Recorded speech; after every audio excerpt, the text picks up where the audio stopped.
I'd like to do first, if I may, is just go back to the beginning and tell us a little bit about who you are and what your journeys look like up until today. Yeah, it all started when my parents decided to procreate. I think it was, no. I'm actually born and bred in East London. Grew up in a relatively modest terrace house. I'm the first entrepreneur in my family.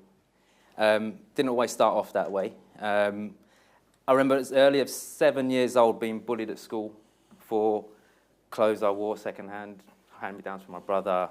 Everyone was wearing Reebok Classics and Nike and all that stuff, and I was wearing £5 trainers from whatever my mum could. High-tech. Yeah, all that crap. Yeah, yeah. Give me trauma now. Bring out the trauma again. But it wasn't cool because kids are assholes, man. Like they've got no remorse. They'll just bully you, laugh at you. And obviously, I was growing up in East London in the 80s. Colour of my skin was an issue as well. All that kind of stuff was going on. So you can imagine it's a lot for someone to take on. And you've got two choices when stuff like that happens. You either take the label and become a victim, or you do something about it. For a long time, I was pissed off at my parents because mum and dad came over from Mauritius with probably 50 quid in their pocket and a suitcase. And they just worked. They just worked all their lives. We've done it now. Yeah, we sorted it. Yeah. It was tough because as a kid, you're seeing everybody else with stuff. And I know it's not all about materialistic things, but when you're a kid and you're seeing what's going on, you're going, well, why can't I have that? Why can't I have that? And it's a great question to ask yourself when you're going through a tough time, okay? Why is this happening to me? Why is this happening to me? What can I do about it? And what that instilled in that 7-year-old kid was a desire, a hunger to do stuff. So I started my first business when I was 11 years old. Mum and Dad managed to save some money to go on our first holiday to Mauritius. And in Mauritius, they had these little Chinese firecrackers. So I smuggled some back in my mum's suitcase, as you do as a kid. Managed to get them through customs. It was great. And I was selling them in the car park, in the school playground, which was fine. And then until one kid decided to light them and chuck them off the top of a double-decker bus with his school uniform on. Obviously got grassed up to the school, and he told them who his dealer was. That business got shut down.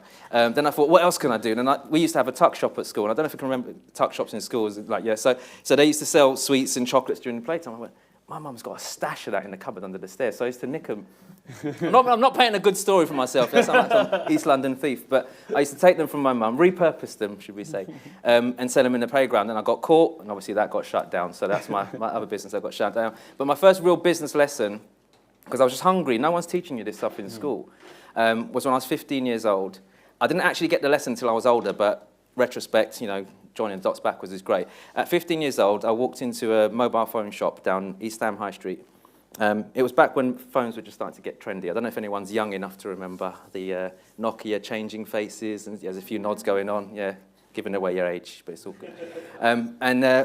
I just blagged this shop owner to give me this big bag of accessories, and I took them to school and I sold them to all my friends, and then I brought the money back and I said, we can, give me some profit or whatever it might be.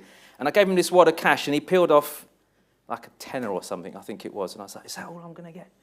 But it was only till I got older that I got the lesson. He or she who brings the most value to an equation gets paid the most. And it was his shop, his risk, his stock. He put the money up for that. He trusted this 15-year-old kid from East London with his stuff. Like, who put up the most risk? Who had the most value in that equation? He did. I was just a transaction person. I was just making money.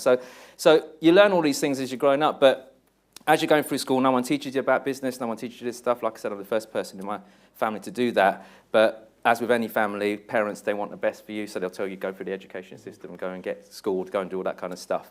So I somehow ended up studying psychiatric nursing. Yes, so I'm an ex-psychiatric nurse. But before I went back into working after qualifying at uni, I thought I'd go back into business. I thought I'd give it another shot. Does anyone want to take a guess at how much money I made in that venture of mine before I went into nursing? I won't be offended, just shout out a number. Thank you for the vote of confidence. You can come 100 again. grand?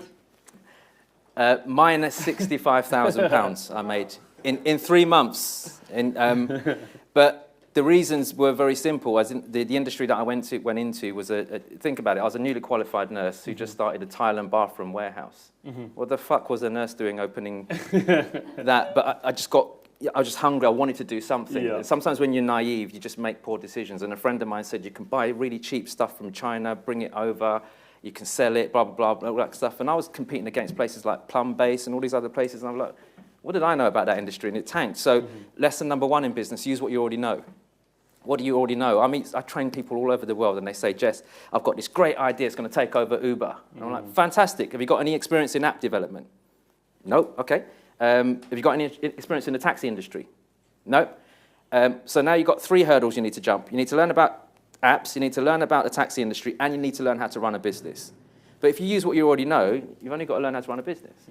And so I just thought, screw this, I'll go back into working, because I was a nurse, I had a qualification, so I worked in the private sector, climbed the ranks really, really quickly in the private hospitals, became the youngest ward manager in the UK at 27 years old, great salary. I had sales targets. You know, ever met a nurse with sales targets? Met your first one. My job was to not just look after patients, but procure contracts from the NHS. So I made my employer £6.5 million in 2 years selling beds to the NHS because I loved business. But now I guess what I was doing, I was being intrapreneurial, being an entrepreneur inside of someone else's organisation. And then 2008, 2009, I think some of you, again, who are young enough to know what was going on with the economy back then, there was a massive shift, credit crunch, whatever you want to call it, and then my employer let me go.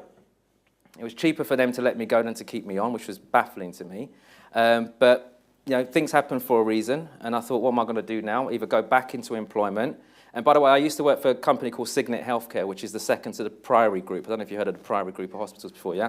So Priory would have taken me in a heartbeat, but that would put me back in the same situation again. And I realized that nothing in life is secure unless you secure it yourself. Like, nothing. Like, your health isn't secure unless you take charge of it. Your relationships aren't secure unless you do something about it. And your jobs are not secure unless you're a valuable asset to your employer. So for me, I thought I might as well just start in business again. So I thought I'd just use what I already know. So I started my own care home, care home, supported living services, which I was able to scale by using a rent-to-rent strategy, which I didn't even know I was doing rent-to-rent. I didn't even know what the fuck it was. I was just going into estate agents and asking them for properties, promising to pay them a rent, asking for a little clause in the contract that I could sublet the rooms. And what I stumbled across was a really profitable model in the care industry, which is called supported living. And what that means is you can make HMO money, for those of you who know what rent-to-rent HMO is. You can make HMO money as well as care money at the same time. So I was subletting the rooms out to the residents from social services. So I was making profit on that, and I was getting paid to put care staff in these places as well. So it was really, really cool. It wasn't easy to start off with, but I doubled the size of the company in the first 12 months. And when I say double it, I mean I was living like a pauper. I was sleeping on the floor of my own care home because I couldn't afford the night staff. I was eating pot noodles. I was doing all that kind of stuff because sometimes you've got to make those sacrifices. But to cut a long story short, that business made me financially free at the age of 31. And a millionaire a couple of years later, which is not bad for a nurse who got fired. You know, so yeah. That's it. Well done. It's a big round of applause. Thank you.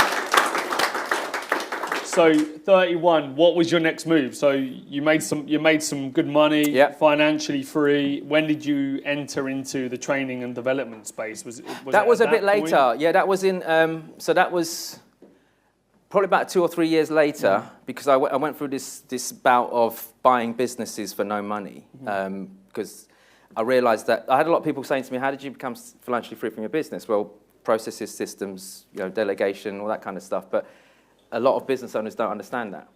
So I just thought, you know what, I know how to turn businesses around. I know how to work them. Let me go and buy a few more. So I bought hair salons and all kinds of, don't ask me to do your hair, I'll fuck it up. But I bought all these things. And it was great. But one thing I realized, and it was hard, this is what got me into coaching, is a lot of these businesses that were asking me for 100 grand, 200 grand worth, they were worth nothing. They were worth zero. And you go and tell someone who's worked their blood, sweat and tears in a business that their business is worth nothing because they are the business. And they look at you like you're some kind of alien. I'm saying, look, I don't want to buy a job, because if I buy your business, I'm going to have to do what you do because it's owner operated, or unless you're for sale as well, I'm not down with the deal. So I ended up getting businesses for nothing. With management buyouts, staged buyouts, all that kind of stuff, which some of you probably understand. But then it actually just dawned upon me that there's a lot of people out there struggling with actually their own businesses. So I started coaching people. I was doing it for free initially. Anyone here ever given someone free information and done bugger all with it? Yeah? Okay, good. So as they say, when people don't pay, they don't pay attention. So I started charging people for coaching. I was doing about 250 grand from just coaching, one-to-one, pure coaching, no business card, no website, no nothing. It was like this referral-only thing that I was doing. But then I thought, no, I want to help more people. So I retrained as a professional speaker in 2015. As a result of that, I've spoken all over the world, in different countries, on stage with some really interesting people like Deepak Chopra and stuff. Very strange man. Sends me to sleep half the time, but he's all good. But it's nice because I now share my knowledge one to many, both physically and in a digital fashion as well. Yeah. So it's great. It's an incredible journey. Obviously, that's led me onto TV and building my brand. I was on Rich House, Poor House a couple of times and stuff and things like that, which is wonderful. But for me, it all goes back to that 7-year-old kid, isn't it? You know, that something triggers you to be hungry. And I think society's lost that a bit. I don't know, like people are just not hungry anymore. It's just weird. They just want everything given to them. Handed to them, yeah. Yeah, and it's just shocking. And that's the next generation that's coming up. So when you see all these people like Andrew Tate, for example, banging on about what he's banging on about, if you can delete the stuff that maybe he should filter a little bit, if you see the core, he's right. People have just lost their backbone. They're not, everyone wants it handed to on a plate, and it's mad. It's just mad. So, but I'm in this space now where got different, businesses and investments, but my big passion is doing stuff like this, so I'm very grateful for you having me. Well, thanks for coming. Yeah. Just to tap into one thing you were talking about in the buy and business piece. Yeah. So for those in the room that maybe feel like they're an owner operator and they don't have anything to sell and they are the business. Yeah. What advice would you give them to put themselves into a position where they can exit the business? Because I think, for many, obviously that's the ultimate end goal. And, it doesn't need to take a long time to do it, but you need to be strategic and make the right moves. So in your opinion, what are those moves to get business into a position where either you can step back and it makes you profit, or, you're able to exit and move on to the next thing? That is a brilliant question. And before I give you some strategy around that, I'm probably one of the few business mentors out there that really delve into the psychology of business. And when I say psychology, it's not the fluffy, motivate yourself stuff, wherever. You've got YouTube for that, if you want that stuff. It's going down to the core, because I think every single person in this room probably knows what they could be doing to grow, make more money, or whatever it might be. So just as a show of hands, raise your hand if you've ever talked yourself out of doing something that you know you should be doing. Well, there you go. So why? We got to go to the trigger here. Why do people talk shit to themselves? Because you can learn all that. You hang around this man, you are going to be fucking loaded, okay? However, does everyone implement what you tell them to do? No. And it's not because they're bad people, because there's something going on underneath that stops them from doing that. So step one, if you really want to step back from your business, understand yourself more. Yeah? What are your drivers? What are your triggers? What are your reasons for doing stuff? And I think for many of you, you'll find it's actually pain, not pleasure. It's pain, not pleasure. So a great question to ask yourself that hopefully help you understand that you must, this is not even an ask, you must move away from being self-employed to actually a business owner, not an operator. Here's why you must do that, because I've got a very simple question for you. If you get sick and you can't work for the next 6 to 12 months, what's going to happen to your business? Just let that sink in. Don't answer me. Just answer it in your head. What's going to happen to your business? What's going to happen to people who rely on your business? Loved ones, family, kids, employees if you got them. What's going to happen to your car payments, your mortgage, all that kind of stuff? Suddenly you find out that no one's coming to save you. So you've got to live with that every single day. As much as you might think you're healthy and you're great and you're whatever it might be, we've been through pandemics and all sorts. You could get... I'm not wishing this on anyone, so if anyone does get run over on the way home, it wasn't Jessen's fault. But you could get run over with, I don't know, anything could happen. And where's your business? And if that doesn't scare you, then I don't know, what planet are you living on? You've really got to ask yourself that. So find what your triggers are, what your drivers are. For me, a lot of the things that drive me are not pleasure-based. Like, I've bought nice stuff. I mean, I've gone from wearing the freaking high-techs to wearing £1,000 shoes now. I don't give a shit anymore. For me, it's pain. It's looking at my kids and going, if I mess up, they suffer. Yeah. Do you see what I mean? So most of you will find that your pain is actually going to be your driver, not your pleasure, not what you want.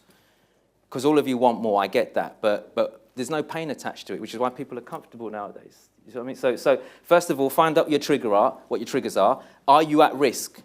Yeah, assess your business. Like, there's a great KPI I tell people to assess in their business. It's called revenue concentration. Write that down.